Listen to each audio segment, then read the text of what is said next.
Hello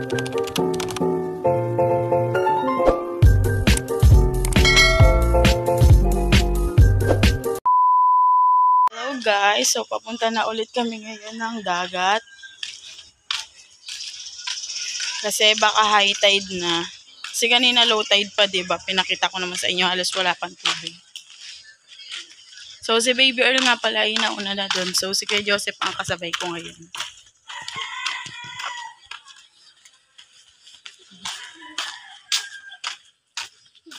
Maliligo na tayo. Actually guys, ngayon lang ako maliligo kasi kahapon talaga hindi ako naligo. Pasulong-sulong lang ako, nababasa ako. Pero talagang hindi ako naligo. So tara, samahan niyo ko.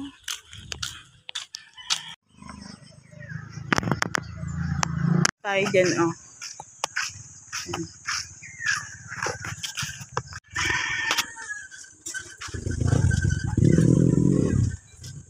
Kanina 'di ba ang dilim dito?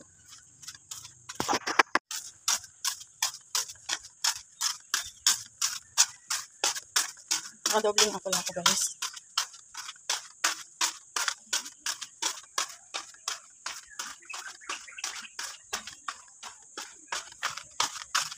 So wala pa ring tubig guys, low tide pa rin. Hindi namin alam kung anong oras pa babalik yung tubig.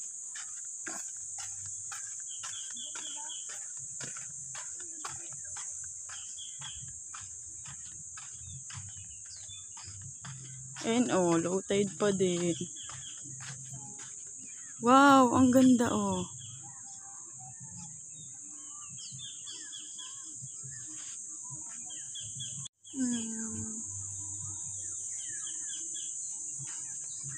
So pupuntahan nga natin ngayon si Baby Earl kasi pakinanap na tayo.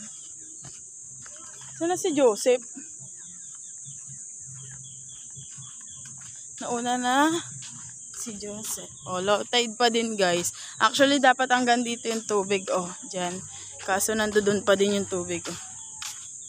Low tide pa.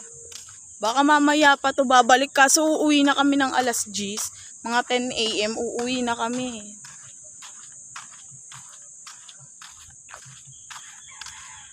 Pero siguro bago naman mag-10, mag-high tide na to.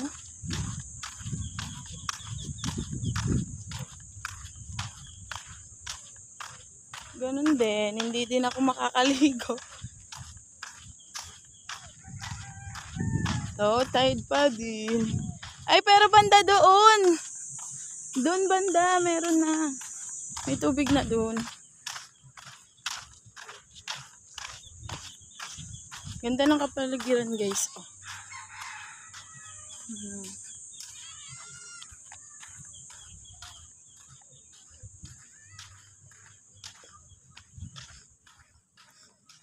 Sila oh, yung mga kasama ko.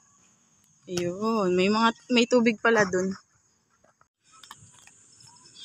Ito guys, may mga lumot pa. Kasi low tide kaya nandiyo dyan.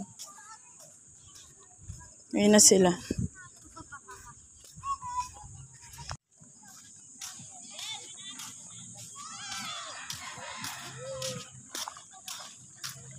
Ayun na si Baby Earl.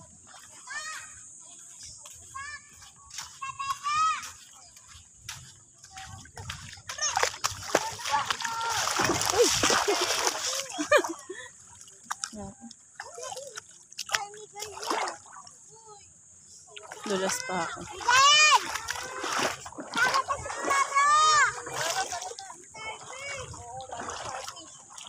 Low tide pa din pero pwede na.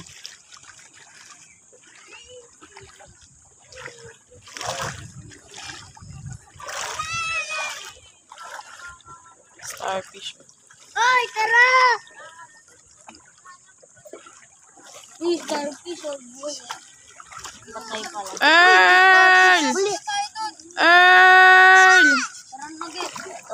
Floating cottage guys. Yan. Hi Earl! Dinilang ko siya ng pambalot oh.